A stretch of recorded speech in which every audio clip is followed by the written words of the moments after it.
I now work with a ton of coaches in all different industries out there, and today's video what I want to speak about is the top 5 common mistakes that so many of these people tend to make that completely ruins their chances of ever making over 10K per month. And for those of you who are new here, my name is Ben. I've run a successful e-commerce coaching business for the last 5 years. We've made over 7 figures in sales.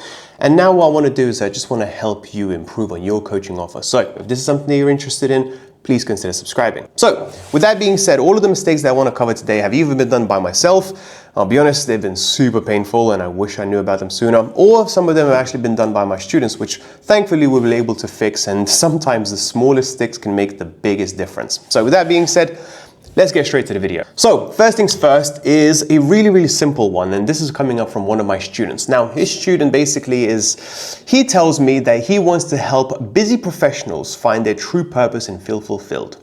When I say that to you, what comes to mind?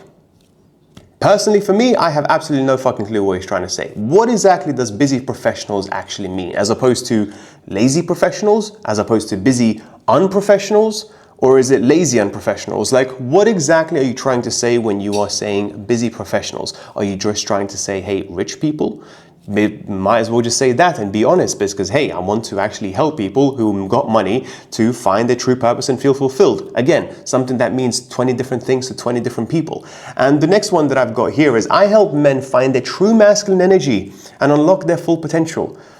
Why? What does true masculine energy mean, and what is true full potential? Okay, so the very first point that I want to make here, and the mistake that so many people tend to make, is that they want to make their offer sound more complicated than it actually is. The person here that has got, I help busy professionals find their true purpose and feel fulfilled.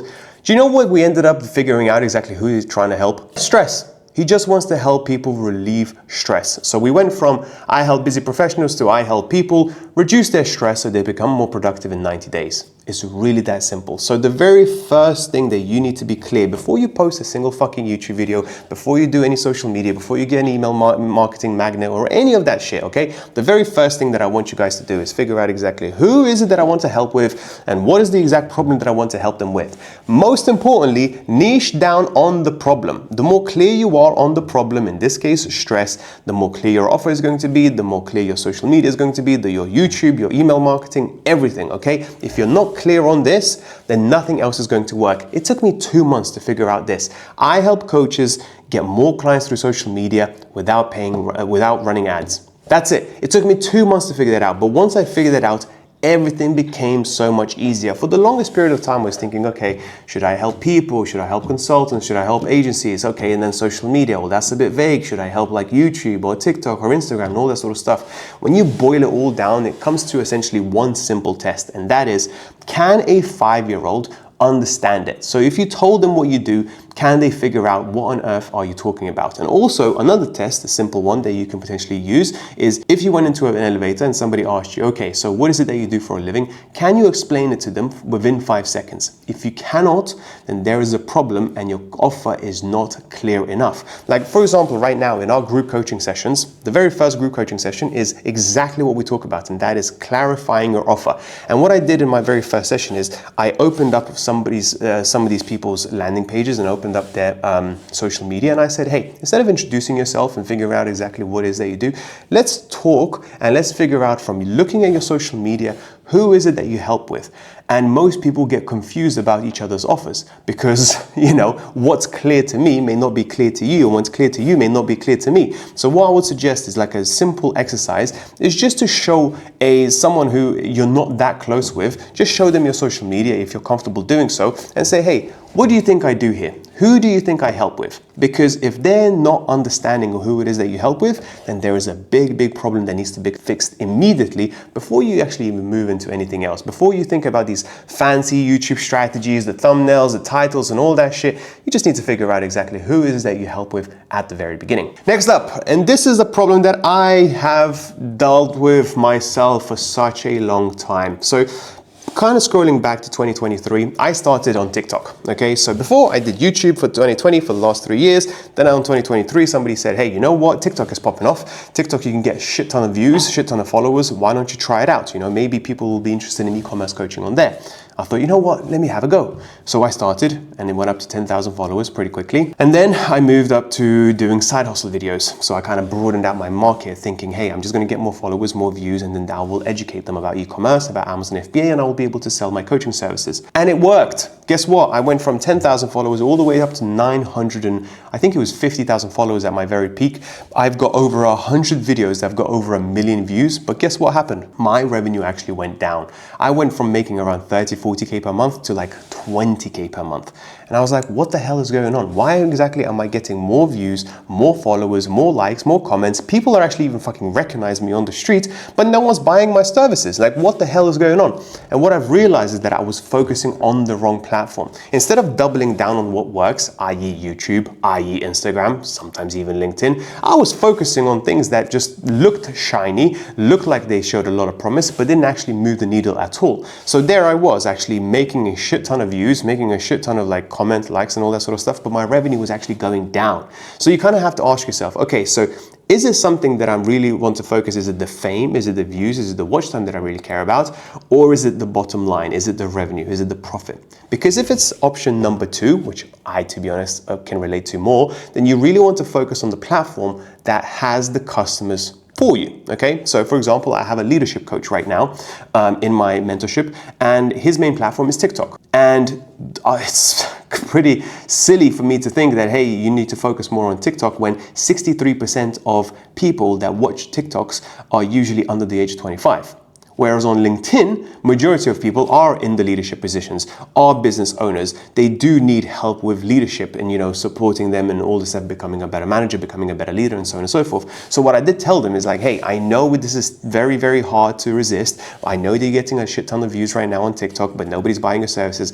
Clearly it's not working. You want to make revenue from this. Why don't we pivot more onto YouTube and more onto LinkedIn? And guess what happened? Once they started focusing more on LinkedIn and YouTube, everything changed. Okay, so really want to focus is who is it that you help with, what is the problem that you help them with, and then what platform should you be focusing on, okay? Now you may be saying, well, you know what, I'm just gonna focus on all of them, but running one platform is difficult enough. If you're now all of a sudden going to spread yourself thin across Snapchat, TikTok, Instagram, YouTube, LinkedIn, YouTube Shorts, and all that sort of stuff, do you think you're gonna get anywhere? No. The best creators and the best coaches that I know always focus on one platform first. Ed Lawrence is a great example. He only does YouTube. Chris Donnelly, majority of the time, he only does LinkedIn. That's where majority of his clients come from. James Smith, YouTube. Again, so they really focus on one platform, and then once they nail it, once they make a shit ton of money from it, then they can introduce other platforms, okay? But in the very beginning, just one platform, one avatar, one problem, and go all in, because you will be able to figure out exactly what works and what doesn't. You'll be able to focus better. You'll be able to stick with it much easier. You will see exactly where are you heading. Is it working? Is it not working, etc. I've actually even done some of statistics. So for example, when somebody jumps on a call with me, I tend to ask them, okay, so where did you find me? Is it Instagram? Is it YouTube? Wherever it is. Very few times have I ever had somebody says, yeah, came from TikTok, even though I have more followers on TikTok than everywhere else combined. So something to think about in my opinion. Next up, and this is a big one that I've actually learned from James Smith, having attended 2 of his seminars, and that is everybody here today really wants to provide a lot of information. Hey, you need to do this. If you're in stress, these are the breathing techniques that works for you. If you're in the fitness industry, these are the 3 best exercises that you need to do. If you're in the business niche, okay, these are the different business strategies and all that sort of stuff. Everybody's focusing on information, but the one thing that really separates the pros from the amateurs, and that is providing an opinion, okay? And this is what James Smith told me, is the fact that, hey, you need to stop fucking sounding like a ChatGPT robot, because people don't care about information anymore. If they want information, they can literally just do a prompt in ChatGPT and get everything that you are about to tell them in 10-15 minutes. But what you want to do ideally is provide stories, provide opinions, provide controversy, like various things that people can relate to. And a lot of us really, really struggle. When we think about, okay, I'm gonna make a YouTube video right now, what do I need to talk about? We just jot down information, another bit of information, another bit of information, another bit of information. And then we wonder as to why we're not getting the traction and the sales that we need. However, if you actually provide an opinion and provide your backstory, things will move in a much better direction. So, and to kind of give you an idea about what I'm talking about here is when I used to do Amazon FBA, I used to speak about not just Amazon FBA, but I also used to speak about the fact that I come from a Soviet Union background, the fact that my parents used to be from a communist country, the fact that my parents always used to think that, hey, I should not go into business, I should go into getting a degree and then potentially working my way in a company and work myself up. Like, that's the only way of making it, to be completely honest. And I disagreed with them. And obviously I figured out that, hey, I can do something else and it will actually work for me. And it did, thankfully. But for the longest period of time, I had my parents not necessarily supporting me, but actually pushing me against the idea of entrepreneurship. And when I told people around that, when I was open about that on my social media, on my YouTube, on my Instagram, TikTok, whatever, all this sort of stuff, when people jumped on a sales call with me and I asked them, hey, why did you choose to work with me? Why not all of the other coaches potentially? They said, you know what? Because I was able to relate to exactly what you were talking about. My parents want me to be an accountant. My parents want to be a mechanic. My parents want me to do X, Y, and Z. You know what? I said, I don't want to have another 9 to 5. I actually want to do something of my own. And your story really resonated with me, which is why I wanted to go with you as opposed to somebody else. So always, always, always, please make sure to provide as much opinions and your story as possible. This is why now when I speak to some of my coaches who are onto my mentorship program, like, what makes you unique? What makes you different? Why should somebody listen to you as opposed to somebody else? Like right now, the answer to that question for myself is I have ran a successful e-commerce coaching business for the last 7 years. I basically pretty much made every single mistake that can be made in regards to social media and getting clients. So hopefully if I can reduce that amount of mistakes for you and speed up your progress, then hopefully you'll be, watching my videos for a few months to come and hopefully you will find it valuable, okay? But I will weave in as many stories as possible, as many opinions as possible. Some of them you may agree, some of them you may disagree, but at least you will remember me as opposed to somebody else who just gives you information after information after information. You want to be memorable, whether it's good or bad, you want to be memorable, okay? All right, the next thing is all about social media. This is something that I need to focus on more right now. It's pretty much a mistake that I'm making as of right now, and it's not something that I'm focusing on enough, and that is not focusing enough on the first 3 seconds of the video on a short form video and not focusing on the first 30 seconds of the video on a long form video. Let me explain. So the first 3 seconds of the video are so important for a short form piece of content, and so many of us just kind of completely forget about it. We believe that if the content overall is good, people are going to watch, and that is just blatantly not true. If you cannot captivate somebody's attention within the first 3 seconds, doesn't matter what you do on the last of the video, no one's going to watch. And you have to think about the mind frame that people are in when they're scrolling, mindlessly scrolling through TikTok and Instagram.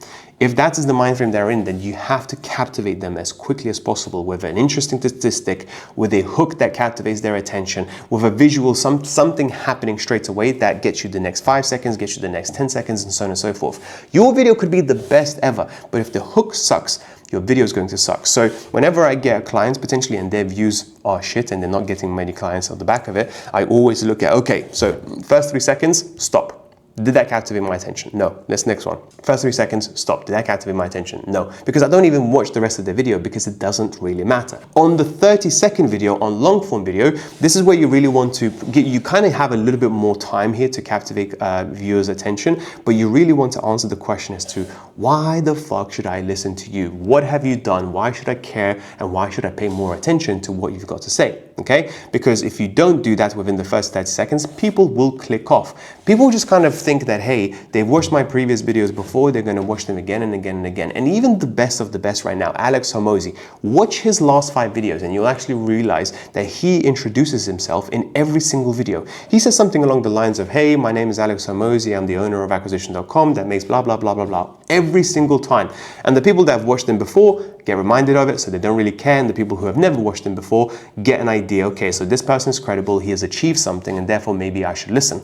This is exactly the technique that I'm using now for pretty much every single one of my YouTube videos going forward. It's like, hey, this is my story. This is what I've been able to achieve. These are the results from my clients right now. And I think if you just spare me 5-10 minutes of your time, you may find some value out of it.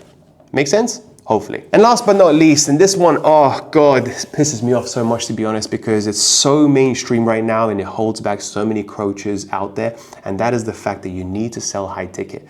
So stupid, because let's be honest, if you're just getting started and you're a brand new coach and you haven't coached before and you don't have any testimonials, you haven't got any referrals, you don't have any reputation, there is no way on earth is somebody going to pay you those high ticket prices, which, let's be honest, is just expensive, okay? Let's call it what it is. You want to charge high ticket prices. Now, yes, I do agree that people that pay you the most amount of money usually will be your best clients. They will be the less needy ones and the ones that you will find the most joy helping. But in the very beginning, you have to dig through shit. Okay? In other words, when you're just getting started, you cannot afford to be expensive because nobody's going to buy from you. So my coaching is really, really simple. In the very beginning, if you've never coached before, the first 5 clients I want you to get are completely free of charge. Okay, don't charge them anything, because then the pressure to fulfill, the pressure to actually give some sort of results and progress is a lot lower. Imagine you just started right now and somebody paid you 10 grand. Could you just imagine of how much expectations they have of you now because they spent so much money with you? Is that something that you really want? Ideally, what you want instead is have somebody not pay you anything at all. Basically, you provide them with as much value as possible, and in exchange, you ask them for a testimonial. You do that across 5 people, and now all of a sudden you've got 5 glowing testimonials. But hopefully you gave them some sort of results and some sort of useful thing, so therefore they are happy to give you a testimonial. And when you think about it, it's a pretty good exchange. If they get a result, all you're asking for is 30 to 60 seconds of a video testimonial. That's pretty much it. But there are 2 things that I really want to highlight here. Number 1, the fact that you will actually get more value out of your clients than they will get out of you, because you're brand new. You have no idea about their pain points. You have no idea what kind of questions they're asking.